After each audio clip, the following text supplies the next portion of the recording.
Suite du message, parce qu'on a commencé depuis quelques semaines déjà, Colossiens. Hein? On a commencé l'épître de Paul aux Colossiens. Pourquoi? Parce que c'est une lettre intéressante, c'est une lettre circulaire qui est c'est pour tout le monde en même temps. Hein? Et puis dans Colossiens, on voit que Paul félicite l'Église de Colosse à cause de leur amour. Mais faites attention de ne pas déroger de premièrement cet amour-là, de ne pas déroger de l'Évangile, parce qu'on peut vivre des choses de l'Évangile et penser que des choses spirituelles, c'est-à-dire et penser que ça vient de l'Évangile. Mais il faut faire attention. Paul nous a mis en garde de faire attention à la philosophie, par exemple, et au légalisme, aux ces choses-là. Et aujourd'hui, ce que nous allons voir, c'est Colossiens 3. Colossiens 3 qui nous parle, qui change de ton un peu, après nous avoir avertis de dire « Faites attention de ne pas vous laisser asservir par quoi que ce soit. » Maintenant, c'est pas que parce qu'on n'est plus sous la loi qu'on est sans la loi de Christ. Hein? Parce que c'est le danger aussi de penser que parce que maintenant on est sous la grâce, qu'on peut faire ce qu'on veut. Non, non, non. Faites attention. Parce que l'Évangile nous parle vraiment que si tu es vraiment un chrétien, tu vas vivre de telle manière. Tu vas vivre selon Dieu, selon l'image de Dieu. C'est ce qu'on va voir aujourd'hui. Puis non seulement on va voir ça, mais on va voir également des mots qui sont quand même importants quand Paul il parle de faire mourir des choses, hein? Nos membres. Quand Paul il nous demande de délaisser ces choses-là, mais aussi comment on peut changer. Parce que c'est beau de faire des choses, mais il faut apprendre autre chose, une autre manière de vivre. Donc, on va faire la lecture premièrement dans Colossiens 3, 1 à 17, et ensuite on va essayer de voir ce que Paul nous dit à travers tout ça. Est-ce que je te suis? Oui, tu me suis pour les premiers versets jusqu'à verset 17. Si donc vous êtes ressuscités avec Christ, cherchez les choses d'en haut où Christ est assis à la droite de Dieu. Affectionnez-vous aux choses d'en haut et non à celles qui sont sur la terre. Car vous êtes morts et votre vie est cachée avec Christ en Dieu. Quand Christ, votre vie, paraîtra, alors vous paraîtrez aussi avec lui dans la gloire. Faites donc mourir les membres qui sont sur la terre, l'impudicité, l'impureté, les passions, les mauvais désirs, la cupidité qui est de une idolâtrie. C'est à cause de ces choses que la colère de Dieu vient sur les fils de la rébellion, parmi lesquels vous marchiez autrefois, lorsque vous viviez dans ces péchés. Mais maintenant, renoncez à toutes ces choses, à la colère, à l'animosité, à la méchanceté, à la calomnie, aux paroles déshonnêtes qui pourraient sortir de votre bouche. Ne mentez pas les uns aux autres, vous étant dépouillés du vieil homme et de ses œuvres, et ayant revêtu l'homme nouveau qui se renouvelle dans la connaissance selon l'image de celui qui l'a créé. Il n'y a ici ni grec, ni juif, ni circoncis, ni incirconcis, ni barbare, ni scythe, ni esclave, ni libre, mais Christ est en nous, est en tous. Ainsi donc, comme des élus de Dieu, saints, bien-aimés, revêtez-vous d'entrailles de miséricorde, de bonté, d'humilité, de douceur, de patience. Supportez-vous les uns les autres, et si l'un a sujet de se plaindre de l'autre, pardonnez-vous réciproquement, de même que Christ vous a pardonné, pardonnez-vous aussi. Mais par-dessus toutes ces choses, revêtez-vous de la charité qui est le lien de la perfection. Et la paix de Christ, à laquelle vous avez été appelés pour former un seul corps, règne dans vos cœurs et soyez reconnaissants. Que la parole de Christ habite parmi vous abondamment. Instruisez-vous et exhortez-vous les uns les autres en toute sagesse, par des psaumes, par des hymnes, par des cantiques spirituels, chantant Dieu de tous vos cœurs sous l'inspiration de la grâce. Et quoi que vous fassiez, en parole ou en œuvre, faites tout au nom du Seigneur Jésus, en rendant par lui des actions de grâce à Dieu le Père. Prions ensemble. Seigneur Dieu, ta parole nous montre vraiment la conduite du chrétien maintenant qui est né de nouveau. Et Seigneur, c'est tellement enrichissant de pouvoir être ensemble, de se le rappeler, de s'encourager, de s'exhorter à persévérer, Seigneur. Et merci, Saint-Esprit, de venir nous révéler les manières de faire les choses qui te plaît, qui t'est agréable, Seigneur. Alors, bénis ta parole ce matin.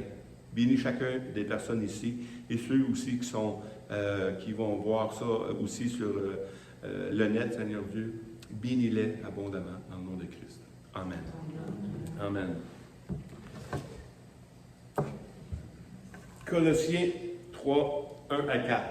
On va juste relire les 4 premiers versets. Si donc vous êtes ressuscités avec Christ, cherchez les choses en haut, où Christ est assis à la droite de Dieu. Affectionnez-vous aux choses en haut et non à celles qui sont sur la terre, car vous êtes morts et votre vie est cachée en Christ, en Dieu, quand Christ, votre vie paraîtra, alors vous paraîtrez aussi avec lui dans sa gloire. C'est intéressant la formule que Paul prend, c'est si vous êtes ressuscité avec Christ, si vraiment vous êtes devenus des chrétiens, cherchez les choses en haut et non celles qui sont sur la terre. C'est une manière de vivre maintenant qui est différente. Hein, on va le voir dans les versets qu'on va voir. Les gens ne vivent que pour les choses terrestres. Les gens qui n'ont pas Dieu. Mais si tu investis dans les choses terrestres et tu n'investis pas dans le royaume de Dieu, où tu vas passer l'éternité. Hein? On va passer l'éternité. Ici, on va passer quoi? Combien de temps? Les plus vieux 100, 120, hein, comme la parole de Dieu dit. Quand tu es rendu à 120, en plus, tu n'en profites pas trop. Hein? Mais tout ce que tu investis, l'importance d'un chrétien, c'est d'investir sur le royaume de Dieu. Parce que c'est là que vous allez passer l'éternité. Tu es en train de te bâtir une maison. Moi, j'ai hâte d'aller voir Mario au ciel. Il va avoir une super belle maison. Je le sais. Elle va être propre. Elle va être propre, elle va être grande, elle va être plein de choses. Pourquoi? Parce que Mario, par exemple, j'en prends un exemple, là. Je vais prendre d'autres personnes aussi, mais Mario, il croit à ça. Il investit dans le royaume de Dieu plus que dans les choses de la terre. Et ça paraît. Puis ça va paraître encore plus tantôt. OK? Et puis, c'est important de voir ça aussi. Dans Matthieu 6, 31-34, « Il ne vous inquiétez donc pas et ne dites pas que mangerons-nous, que boirons-nous, de quoi serons-nous vêtus, car toutes ces choses, ce sont les païens qui les recherchent. Votre Père Céleste sait que vous en avez besoin. » C'est pas que le Père Céleste, il dit habille-toi comme un pauvre. Tout ça, c'est pas ça qu'il dit. Il dit recherche pas ça. Prends pas tout ton investissement à être ça. Parce que c'est les païens qui recherchent ça. Les chrétiens, qu'est-ce qu'ils font? Cherchez les choses en haut où Christ est assis à la droite de Dieu. Affectionnez-vous. Non, excusez, je viens de me tromper de verset là. Cherchez premièrement le royaume et la justice de Dieu. Premièrement, le royaume et la justice de Dieu. C'est pas coupe toutes tes affaires, puis quand ça va bien aller, là, c'est ça. Parce que souvent, c'est de même qu'on agit. Puis, oui, mais si je gagne à l'auto, là, je vais faire de quoi pour les autres. T'sais? Non. Si tu ne fais rien là, tu ne feras rien après. Là. Si tu n'as pas déjà commencé à investir dans la vie des autres, comment les aider, comment prendre soin des autres. Si tu n'as pas appris ça là, quand même, tu aurais 1 million devant toi, tu ne le feras pas plus. Mais si tu le fais déjà, quand tu vas avoir 1 million, tu vas le faire davantage. Comprends-tu? C'est le même que ça marche. Même les annonces de l'Auto-Québec, hein, même s'ils vendent beaucoup ils font beaucoup d'argent avec ça, il dit si tu n'es pas heureux là, tu ne seras pas plus heureux après. C'est pas vrai. D'autant plus quand tu es chrétien. Cherchez premièrement le royaume de Dieu et la justice de Dieu. Et toutes ces choses vous seront données par-dessus. Ne vous inquiétez donc pas du lendemain, car le lendemain aura soin de lui-même. Chaque jour suffit sa peine. Chaque jour suffit sa peine. C'est vraiment ce que le Seigneur nous a montré aussi, hein, quand il nous a demandé, il nous a montré comment prier. Donne-moi ce pain de ce jour. Pourquoi? Parce que chaque jour suffit sa peine. Oui, il faut faire des projets. On a des projets familiaux, on a des projets d'église, on a des projets personnels, professionnels. C'est correct. Il faut en faire. Mais si ça devient ta priorité dans ta vie, puis à cause de ça, ben tu négliges tout le reste. Tu négliges premièrement le royaume de Dieu. Et tu n'as pas compris quelque chose. Il y a quelque chose qui est là dans ta vie qui devrait être enlevé. Mais c'est une parole dure, mais une parole importante de savoir qui tu es. Si tu es un citoyen des cieux, c'est que tu as été sauvé. Si tu as été sauvé, bien, laisse ça à bonne place. Le reste, là, écoute, moi, j'en vois du monde mourir, il n'emporte rien au bord. Hein? Des gens qui ne profitent même pas de rien non plus, puis la vie passe, puis c'est fini. Et on s'en va tous là. Mais ce qui est éternel, ça s'en vient également. Dans Jean 18, 36, « Mon royaume n'est pas de ce monde, Jésus dit. » Répond Jésus. « Si mon royaume était de ce monde, mes serviteurs auraient combattu pour moi afin que je ne fusse pas livré aux Juifs.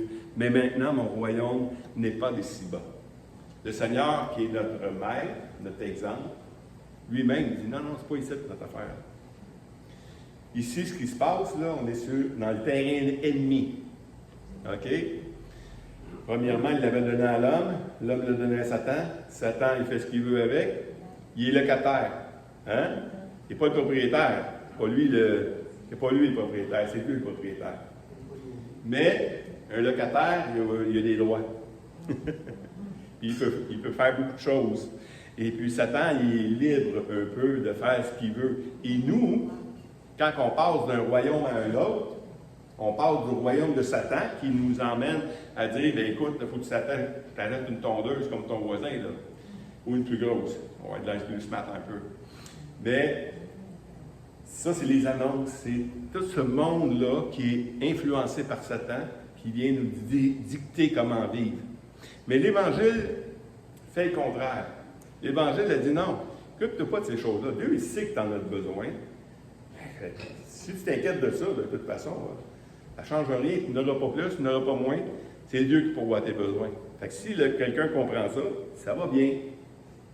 Dans 1 Pierre 2,11, il dit, « Bien-aimés, je vous exhorte comme étrangers et voyageurs sur la terre, à vous abstenir des convoitises charnelles qui font la guerre à l'âme. » Wow! Est-ce que vous êtes des étrangers? Il y en a qui ont de l'air bizarre, puis il y en a qui sont des étrangers, ou qui ont de l'air étrange. Des fois, quand on devient chrétien, les nouveaux, on devient un peu étrange aussi. Mais c'est pas ça que Jacques est en train de dire ici. C'est que Pierre est en train de dire, c'est qu'on est des voyageurs. C'est que temporaire ici.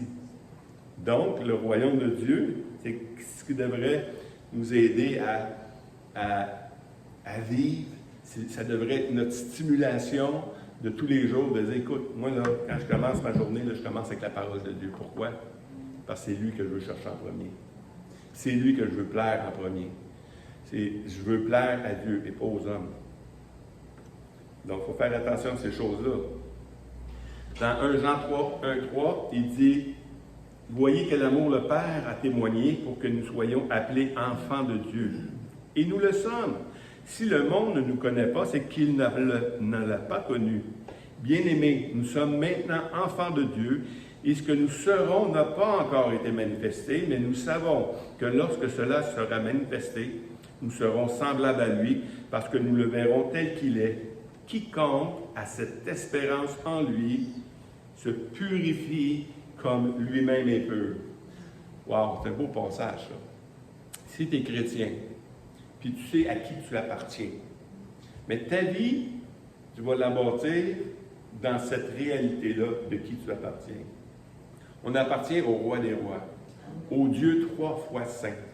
Puis ici, il est en train de dire que celui qui a cette espérance-là se purifie lui-même car il est pur, car lui-même est pur.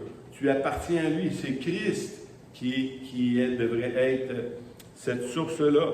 C'est pour ça que quand il continue dans Colossiens 3, 5 à 7, il dit « Faites donc mourir ce qui est sur la terre. L'impudicité, l'impureté, les passions, les mauvais désirs, la cupidité, et qui est une idolâtrie. C'est à cause de ces choses que la colère de Dieu vient sur les fils de la rébellion, parmi lesquels vous marchiez autrefois lorsque vous viviez dans ces péchés. » C'est intéressant ici, le terme que Paul prend, c'est que faites mourir. Faites mourir ces choses-là. Je ne sais pas si vous savez qu'il dit quelque chose de mort, c'est qu'il n'y a plus rien à faire avec après. Hein? Aussi glorieux que même un lion mort, ça ne vaut rien. Hein? C'est faites mourir, c'est que faut que ça soit pour toi quelque chose qui est fini. On ne peut plus revenir. Si tu reviens à ça, ça va commencer à sentir Napoléon. Hein? Parce que ce qui est mort, ça finit par puer. Donc, on doit faire mourir les membres qui sont sur la terre, l'impudicité. Ça veut dire ces mauvaises actions-là, ces passions, ces mauvais désirs, toutes ces choses-là qui nous entraînaient avant quand on n'était pas chrétien. Il faut les faire mourir. J'aime ce mot-là, mourir. Parce que tu dois le tuer. C'est pas juste que parce que souvent on veut se libérer du péché. Mais on se garde toujours une petite porte. Hein? Pensant que je vais être capable. Non. Faire mourir, c'est de briser complètement. C'est Jésus, qu'à un moment donné, je ne l'ai pas marqué, je pense, mais quand Jésus dit, si ton œil est pour toi une occasion de chute, hein? Faire mourir, c'est quoi? Tu l'arraches. C'est ça. Si ta main est pour toi une occasion de chute, coupe-la. C'est ça, faire mourir. C'est que tu te sépares complètement de ces choses-là. Je vais juste le remettre ici. Il y a une chorale qui s'en vient. Il faut pratiquer l'instrument tout de suite. Là, puis, donc, il faut faire mourir ces choses-là. Faites donc mourir. Dans Romains 8, 13 à 14, si vous vivez selon la chair, vous mourrez. Mais si par l'Esprit vous faites mourir les actions du corps, vous vivrez, car tout ce qui est conduit par l'Esprit de Dieu sont fils de Dieu. Tous ceux qui sont conduits par l'Esprit de Dieu sont fils de Dieu. C'est par l'Esprit. On a des choses à faire dans la chair. On a à se séparer. On a à briser des choses. Hein? Quel exemple je prendrais bien? La télévision. Supposons, je ne suis pas en train de dire ici que la télévision, c'est un péché. Là, okay? Mais supposons que regarder la télévision, c'est un péché. Supposons. OK? Et puis, ben là, tu dis, il faut que j'arrête d'écouter la télévision. Et tu t'assois dans le salon sans allumer la télévision. Ça se peut que le temps soit long un peu. Puis là, la télévision est là, puis tu es habitué à vivre de la télévision et à passer le temps qui t'empêche de réfléchir. Puis, tu sais, elle a du bon côté, la télévision, tu sais, ça te repose aussi, mais peu importe. Supposons que c'est un péché. Puis là, ben, tu dois faire mourir. OK? C'est quoi tu fais quand tu fais mourir? Tu la jettes par la fenêtre. Tu s'en débarrasses. Tu abrises ou tu la laisses tomber du mur, comme on m'a dit. On a essayé de laisser la télévision en arrière. On a fait une gaffe. On a brisé la télévision. Mais c'est pas grave. Oui. On s'est rien brisé, nous. Ça a passé proche. Parce qu'on était à 4 pieds dans les airs, puis on a tombé à terre, mais c'est pas grave. Mais la faire mourir, c'est de s'en débarrasser.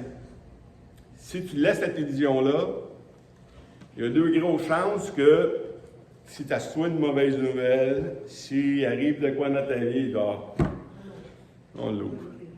C'est la même chose avec la bouffe, c'est la même chose avec toutes sortes de choses. Faire mourir, c'est se débarrasser complètement. Si vous vivez selon la chair, vous mourrez, mais par l'Esprit. Ça veut dire quoi par l'Esprit?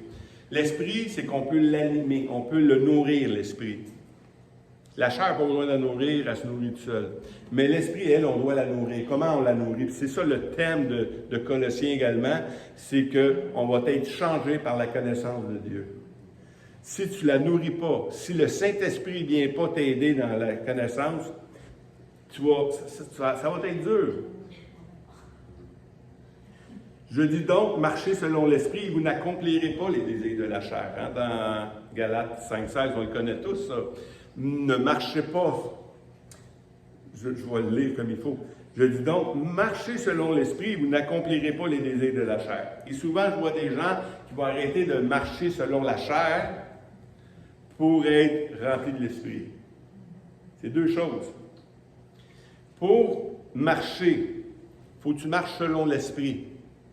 Il faut que tu remplaces ce que tu as jeté pour vivre d'une autre manière maintenant. Tu dois remplacer. Remplacer, c'est l'Esprit, par les choses de l'Esprit. Toujours. Supposons qu'on chasse quelque chose, hein? Nous, on croit qu'on peut, on a quand même une autorité de croyant, puis on peut chasser les choses mauvaises, mais tu peux les chasser, mais tu dois les remplacer. Si tu ne remplaces pas, il y a toujours danger que ça revienne aussi fort, et même plus fort que la parole de Dieu nous dit, hein? L'homme qui a fait le ménage de sa maison, hein? Il a chassé un démon, puis cet autre est revenu, puis la condition de cet homme-là était pire. Pourquoi? Parce qu'il n'a pas été rempli de l'Esprit, il n'a pas été habité. La maison est encore vide. Il faut l'habiter, cette maison-là. Il faut la faire habiter, et par l'Esprit. Marchez selon l'Esprit, et vous n'accomplirez pas les désirs de la chair. Versets 8 et 9 dans Colossiens 3. Mais maintenant, renoncez à toutes ces choses. Ça aussi, renoncer, deuxième mot. On a fait mourir, maintenant on a renoncé. Des fois, on fait mourir, puis là, on s'ennuie. Hey, vas-tu me acheter un autre TV? Renoncer. Renoncer à ces choses-là. Renoncer, parce que si tu ne renonces pas, ça va revenir. Tu vas ouvrir une porte à l'ennemi dans ta vie. Mais maintenant, renoncez à toutes ces choses, à la colère, à l'animosité, à la méchanceté, à la calomnie, aux paroles déshonnêtes qui pourraient sortir de votre bouche. Ne mentez pas les uns aux autres, vous étant dépouillés du vieil homme et de ses œuvres. Un autre mot, dépouiller. Hein? Faites mourir, renoncez, dépouillez-vous, enlève-le. C'est plus toi. Si supposons que ton problème, c'est les femmes ou c'est les hommes. Puis là, ben, tu t'aperçois que là, t'envoies une belle. Rappelle-toi qui tu es. Je ne suis plus ça. J'étais ça. De se dévêtir de l'homme ancien, c'est que tu te rappelles qui tu es maintenant en Jésus-Christ. Tu n'es plus cet homme-là. Il faut que tu comprennes qui tu es maintenant. Donc, se dépouiller du vieil homme, c'est dire non, même si le péché vient te rattraper, tu dois te dévêtir et dire non, je ne suis plus ça, donc c'est fini, change mes idées. Mais c'est facile à dire, mais il faut faire autre chose après ça. Dans Éphésiens 4, 20 à 28, mais vous, ce n'est pas ainsi que vous avez appris Christ, si du moins vous l'avez entendu, et si conformément à la vérité qui est en Jésus-Christ, c'est en lui que vous avez été instruits à vous dépouiller aux égards de votre vie passée du vieil homme qui se corrompt par les convoitises trompeuses, à être renouvelé dans la justice et une sainteté que produit la vérité. Encore une fois, on revient encore à ça. Comment tu vas être purifié, comment tu vas changer tes idées par la vérité, par la parole de Dieu. Si tu ne prends pas ces histoires-là, si tu ne remplaces pas ta télévision par autre chose, puis que tu t'assois encore dans le salon, il y a des grosses chances que tu vas aller t'en acheter un autre. Il faut que tu la remplaces. Il faut que tu changes tes choses. Il faut que tu changes ta manière de vivre.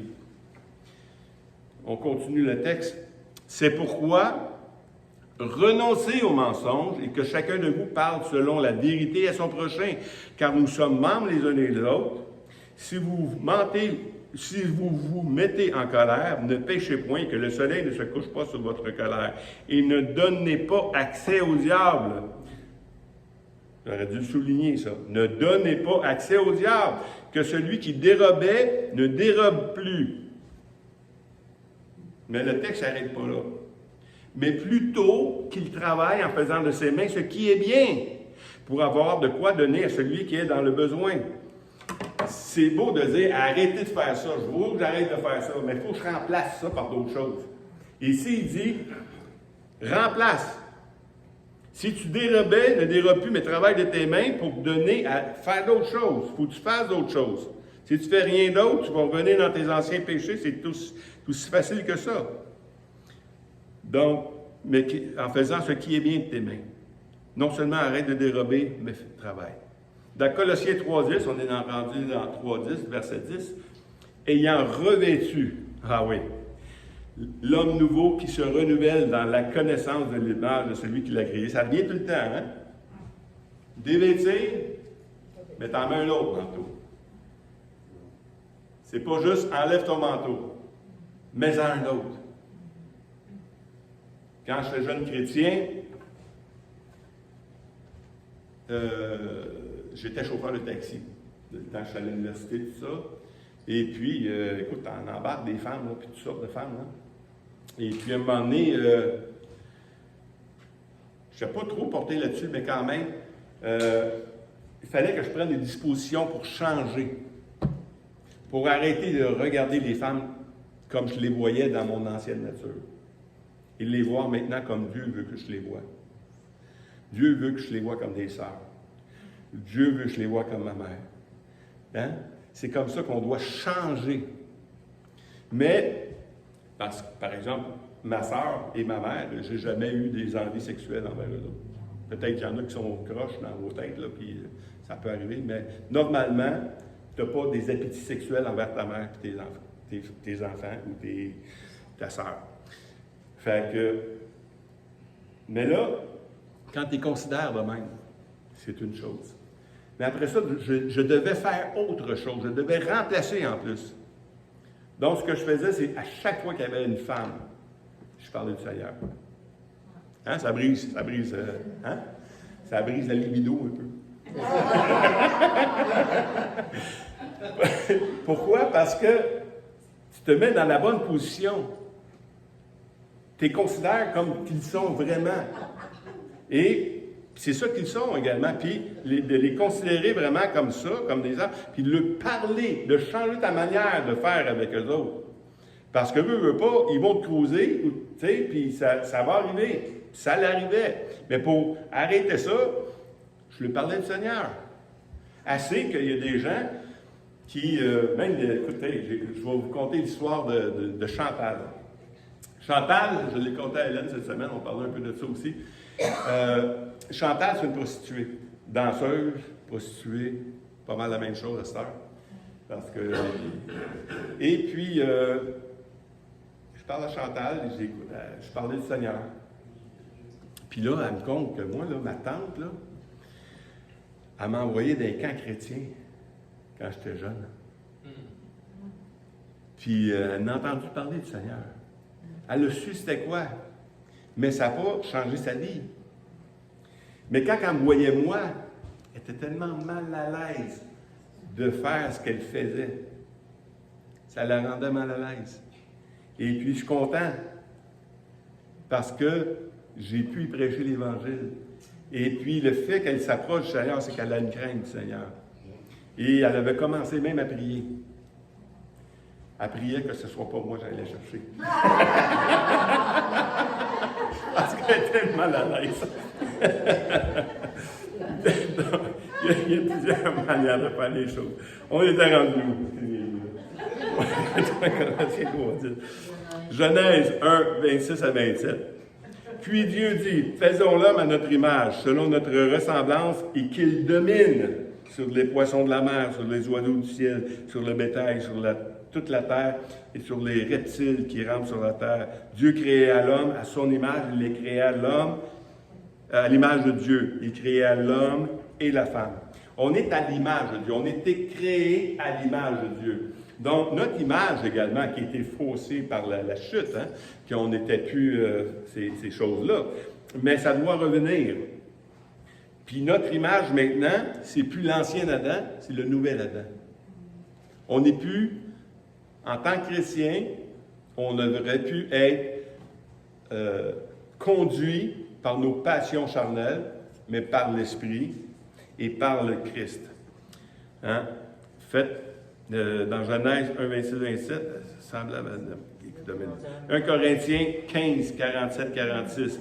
Le premier homme tiré de la terre est terrestre. Le second homme est du ciel. Tel est le terrestre, tels sont aussi les terrestres. Hein? Tels sont les non-sauvés, le non-sauvé, tous les non-sauvés sont comme ça. Tel est le céleste, tels sont aussi les célestes. Et de même que nous avons porté l'image terrestre, nous porterons aussi l'image céleste. Donc, Christ est notre modèle. Il doit être celui qu'on doit imiter. Il doit être celui qu'on doit aspirer à être, à la connaissance. Mais ça se produit encore par la connaissance, ça se produit encore par ces choses-là. Paul même, il disait dans 1 Corinthiens 11, 1, « Soyez mes imitateurs, comme moi-même je le suis de Christ. » Hey, c'est quelque chose, ça. J'aimerais ça dire ça. « Soyez mes imitateurs, comme moi-même je le suis de Christ. » Ça veut dire que tu as quand même du vécu. Tu as appris à vivre la grâce de Dieu. Tu as appris à vivre la parole de Dieu. Tu as appris à vivre selon Dieu, selon l'Esprit de Dieu. Là, tu vas pouvoir dire ça. On va finir avec les derniers versets de Colossiens 3, versets 11 à 14. « Il n'y a maintenant ni grec, ni juif, ni circoncis, ni incirconcis, ni barbare, ni scythe, ni esclave, ni libre, mais Christ est en tout et en tous. Ainsi donc, comme des élus de Dieu, saints et bien-aimés, revêtez-vous d'entrailles de miséricorde, de bonté, d'humilité, de douceur, de patience. Supportez-vous les uns les autres, et si l'un a sujet de se plaindre de l'autre, pardonnez-vous réciproquement, de même que Christ vous a pardonné, pardonnez-vous aussi. Mais, par-dessus toutes ces choses, revêtez-vous de la charité qui est le lien de la perfection. Wow! Ça, c'est le lien de la perfection. On a parlé un peu la semaine passée. C'est l'amour. Tu as beau être un beau théologien, connaître la parole de Dieu, si tu n'aimes pas ton frère et ta sœur dans l'Église, tu n'as rien connu. Ici, même Paul, il dit que c'est le lien de la perfection. Tu veux être parfait? Fais ça. Dieu n'aura jamais un reproche à te faire parce que tu ne fais pas des miracles à tous les jours. Parce que, non. Les reproches qu'il va nous faire, c'est si on ne sait pas, on ne s'est pas aimé les uns les autres. Si on n'a pas appris à se faire confiance, si on n'a pas appris à se pardonner et à considérer l'autre égal, égaux. Parce que si on ne fait pas ça, on n'accomplit pas la volonté de Dieu. Et c'est pour ça que Paul dit aux Colossiens, depuis le début, je reconnais l'amour que vous avez les uns pour les autres et je vous félicite pour ça. Laissez-vous pas entraîner par les lois. Parce que les lois et toutes ces choses-là, vos traditions, ça va vous faire empêcher d'aimer les autres. Hein? Jésus, combien de fois il a fait des miracles? Je pense qu'il faisait exprès pour faire ça le jour du sabbat.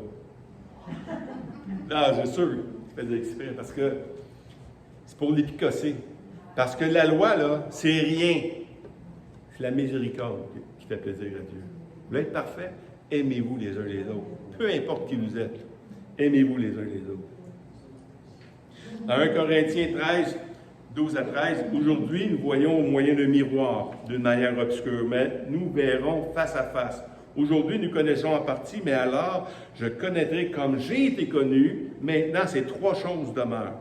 La foi, l'espérance, la charité. Mais la plus grande de ces choses, c'est la charité. Tu as beau me dire que tu es un gars de foi. Ah, tu transportes des montagnes. Wow, on va le monter sur un piédestal. Non. C'est celui qui aime les autres que tu devrais glorifier. Parce que c'est ça le plus important pour Dieu. C'est bon la foi, c'est bon l'espérance. Mais la charité, c'est ce qui va rester. C'est ce qui va rester quand tu vas te présenter devant Dieu. C'est ça qui va te demander qu'est-ce que tu as fait. Ça, c'est important. Dernier passage de Colossiens, 15 à 16. Qu'est-ce qui va arriver? Et que la paix de Christ, si tu aimes les autres, là, ça va venir. Si tu te concentres à aimer les autres, il y a quelque chose qui va venir en dedans. C'est une paix. La paix va venir là. Tu ne seras plus dans la crainte, dans le jugement, dans la loi, dans toutes ces choses-là. Tu vas comprendre que ce qui va t'aider, c'est l'amour. Et que la paix de Christ, à laquelle vous avez été appelés pour former un seul corps, règne dans vos cœurs. Et soyez reconnaissants que la parole de Christ habite parmi vous abondamment. Instruisez-vous et exhortez-vous les uns les autres en toute sagesse, par des psaumes, par des hymnes, par des cantiques spirituels, chantant Dieu de tout dans vos cœurs, sous l'inspiration de la grâce. C'est vraiment important de s'instruire, d'être reconnaissant, et, parce qu'on était formés pour être le corps de Christ. Il y en a qui me demandent, pourquoi on ne le fait pas en direct le culte? C'est parce qu'on l'enregistre, puis on le met sur le net, tout ça. Pourquoi on ne le fait pas en direct? Tu ne vivras jamais l'Évangile ou la vraie Église par Internet. Ça prend du monde. Il faut être en relation les uns envers les autres. Il faut être là. Oui, si tu es pris à la maison, là, puis tu es cloué dans ton lit, tu ne peux pas venir, c'est correct, tu sais. Hein? Quand il y a eu la pandémie, il y a des circonstances, c'était correct. Mais si tu es disponible à aller à l'église puis tu n'y vas pas, c'est que tu n'aimes pas le corps de Christ. Ou tu trouves un paquet de raisons pour ne pas y aller. Ils ne sont pas gentils là-bas. Hein? Hey, quand on vit de relations avec les autres, il y en a des moins gentils, des plus gentils, et puis il y a des erreurs. La communion, c'est tout. C'est ça. Moi, je dis des choses aux gens. Je fais des blagues des fois. Mais c'est pas tout le monde qui accepte ces blagues-là. Il faut que je fasse attention. Et ceux qui reçoivent la blague, il faut qu'ils apprennent aussi à dire, non, lui, il ne pense pas de même. Il faut croire le meilleur des gens aussi. Et c'est là-dedans qu'on va commencer à s'aimer. Fait que faut apprendre, ça s'apprend à s'aimer. Mais le plus important là-dedans, c'est qu'il faut se remplir de la parole de Dieu. C'est pour ça que l'Église est importante, par des psaumes, par des hymnes, ces cantiques spirituels-là, pour faire ça. Et le dernier verset, verset 17, « Et quoi que vous fassiez, en parole ou en œuvre, faites tout au nom du Seigneur Jésus-Christ, en rendant par lui des actions de grâce à Dieu le Père. » Par lui. Peu importe ce que tu fais, si ce n'est pas pour lui que tu le fais, c'est pour ta chair. Si tu viens à l'Église, parce que, je ne sais pas, moi, on est dans un monde de consommation, il y a des chrétiens consommateurs. On va à l'Église parce qu'à cette Église-là, ils peuvent me donner ce que je veux. Hein? Il y a des églises, des chrétiens consommateurs. Donc, je vais choisir mon Église selon qui vont répondre à mes besoins. Ça peut être correct. Je connais des gens qui vont dans d'autres églises ou qui cherchent une église. Pourquoi? Parce qu'ils cherchent un mari.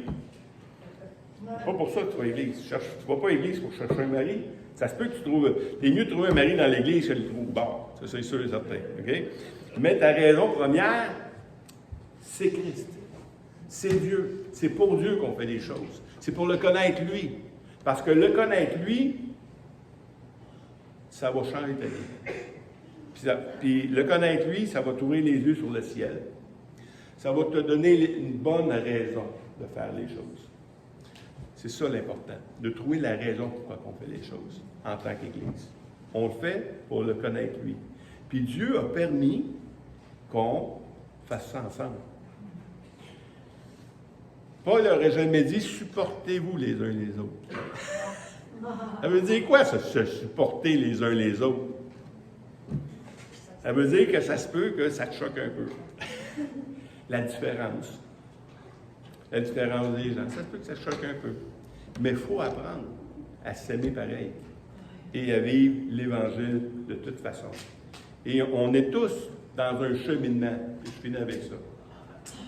Il y a des gens qui viennent ici, là, qui ont vécu des choses que d'autres n'ont pas vécues. Hein?